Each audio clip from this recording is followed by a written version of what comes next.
की कसम मदीने की आज तक कोई तारीफ ना कर सका, क्योंकि वो देखने से ताल्लुक रखता है, एहसास करने से। आज तक कोई जन्नत की तारीफ ना कर सका, क्योंकि जन्नत तारीफ के लफ्जों के इतने लफ्ज बने नहीं जो जन्नत की तारीफ हो जाए।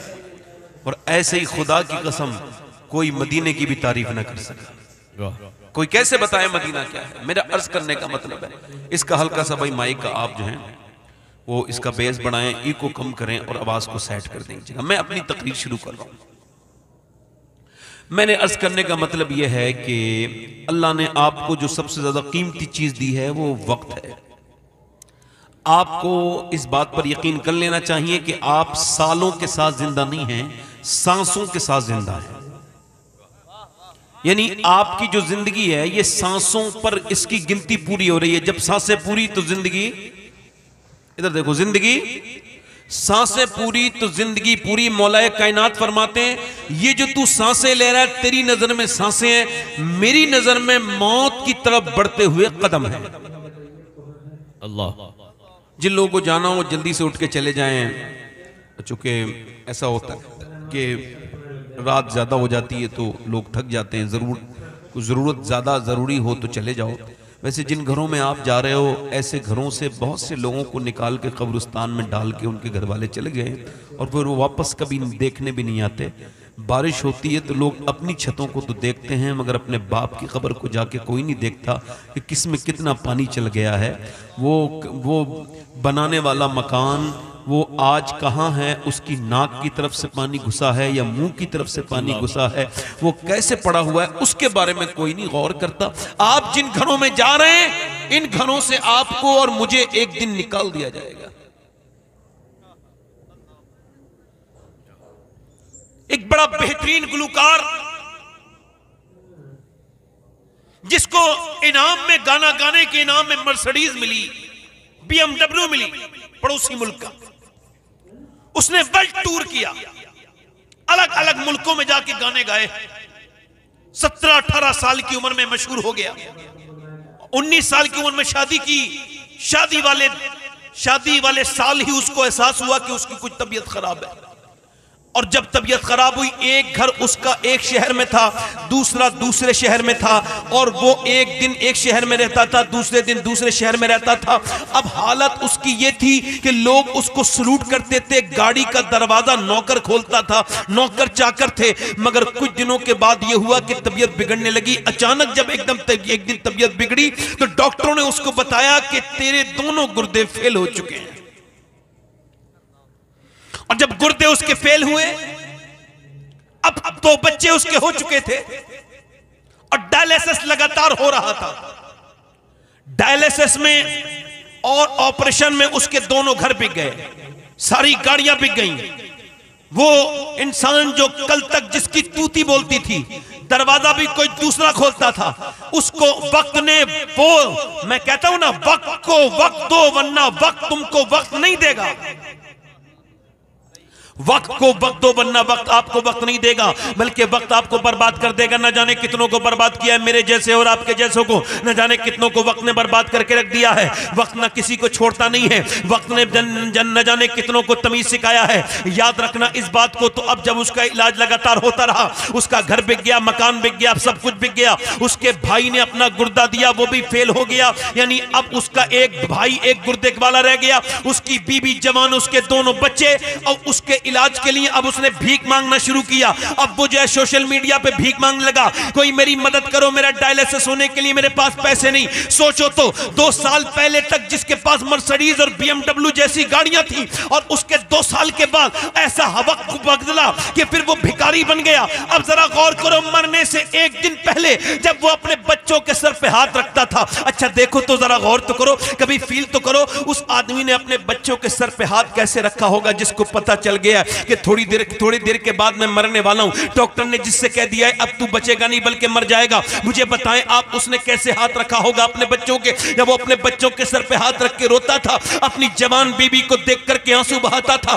तब उससे पूछा था, किसी ने कोई अफसोस है तुझे? पूरी दुनिया में तूने गाने गाए हैं, इतनी बड़ी तुझको जब इतनी बड़ी शोहरत मिली, इतनी ज्यादा शोहरत मिली, इतना पैसा, दुनिया की चीजें, क्या तुझे किसी चीज का अफसोस है? कहां अफसोस है, मैंने पूरी दुनिया में गाने गाए, मैंने अय्याशियां की, मैंने शराबें पी, मगर आज जब मैं मौत के करीब हूं तो सोच रहा हूं कि काश मैंने जितने गाने गाए अगर नबी की इतनी नाते पड़ी होती तो आज मेरा ये हाल नहीं होता।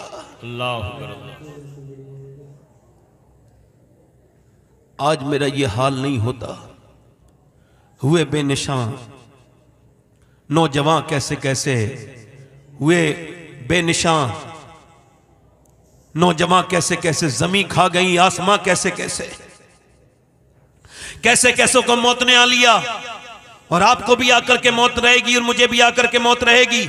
एक दिन होगा कि लोग आज से 20 साल के बाद या 25 साल के बाद या 30 साल के बाद लोग कहा करेंगे एक शबात हुसैन तक क्या करता था, तकरीर करता था, उसकी कब्र का कितने मुकर्रिरीन से हैं वो मर के आज कब्रों में चले गए, जो जिनके नाम पर नारे लगते थे, जिनकी तकरीरों से मजमे में धुएं उठ जाया करते थे, मगर आज जाकर के देखो उनकी कब्रों पर कोई आवाज देने भी नहीं जाता। आपने कभी दुनिया को गौर किया नहीं किया? इस दुनिया के चक्कर में आप दुनिया में जो पड़ गए, अल्लाह को जो भूल गए, जरा गौर करें आप। ये वक्त आपको वक्त नहीं देगा, वक्त को खराब करना नौजवानों बंद करो। अल्लाह ने तुमको क्यों पैदा किया है? ये दुनिया की दुनियादारी के लिए पैदा किया नहीं। नहीं, मैं आपसे पूछता हूं कितने अस्पतालों में लोग ऐसे, आप सिर्फ इसी दुनिया समझ रहे हैं इसमें आप हैं? नहीं नहीं, एक बहुत बड़ी दुनिया लखनऊ के अस्पतालों में आबाद है, एक बहुत बड़ी दुनिया दिल्ली के अस्पतालों में आबाद है। याद रखो, मैं एक बार अपोलो अस्पताल में गया तो मैंने देखा तकरीबन 25 से 30 नौजवान लड़के कोमा में थे। कोमा में उनके माँ बाप से बात हुई, वो कहते थे कोई हमारी सारी दौलत ले ले मगर हमारे बच्चा 1.5 साल से बिल्कुल बोला नहीं। क्या हुआ? का मोटरसाइकिल पे गाने सुनता हुआ जा रहा था, एक्सीडेंट हो गया, स्टंट कर रहा था। उसके बाद से लेके अब तक हमारा बच्चा बिल्कुल कोमा में है, ना बोलता है। 18 साल का, कोई 20 साल का, कोई 25 साल का। अल्लाह ने आपको सेहत दी है, सांस लेते हैं आराम से। अस्पतालों में कितने लोग ऐसे जिनके लिए सांस लेना बहुत बड़ी नेमत है, मगर आप इस चीज को समझ नहीं रहे। वक्त जब आएगा, वक्त जब खराब करेगा हालात, तब उस वक्त समझेंगे तो क्या समझेंगे? जरा आप मुझे बताएं, अल्लाह ने आपको क्यों पैदा किया था? इस वजह से पैदा किया था जो कर रहे हैं। आज का जमाना कितना तब्दील होता चला जा रहा है। अल्लाह ने आपको क्यों पैदा किया था? ये 2-2 घंटे 3-3 घंटे इंस्टाग्राम चलाने के लिए, ये 3-3 घंटे अपनी स्टोरी पे अपना हाथ मारते रहे, आप हाथ मारते रहे, ऐसे करके ऊपर को जाता रहा। आपका जीबी जो है वो कंज्यूम होता रहा। आप क्या समझते हैं सिर्फ जीबी कंज्यूम हो रहा है? नहीं नहीं, ये जीबी तो 1-2 आप खरीदेंगे तो 100 रुपए का बहुत मिल जाएगा, मगर ये जो आपके 3 घंटे या आपके 4 घंटे खराब हुए हैं, पूरी दुनिया की दौलत अगर खर्च करोगे फिर भी इंसान की जिंदगी के 2 घंटे नहीं ला सकते। अल्लाह ने इतनी बेशकीमत आपकी जिंदगी बनाई है, मगर ये कहां खर्च हो रही है इसको कभी आपने सोचा? और कैसे नौजवान बर्बादी की तरफ जा रहे हैं। नबी पाक सल्लल्लाहु अलैहि वसल्लम का मीलाद है, अल्लाह के रसूल सल्लल्लाहु अलैहि वसल्लम का मीलाद है, तो फिर ये भी तो देखना चाहिए कि नबी ने किस बातों से मना किया है और किन बातों को मेरे नबी ने हुक्म दिया है। जरा गौर तो करें आप हजरात, जरा सोचें और समझें। हजरत सैयदना इमाम हसन बसरी कहते हैं मेरा एक मुरीद था, और इमाम हसन बसरी कौन?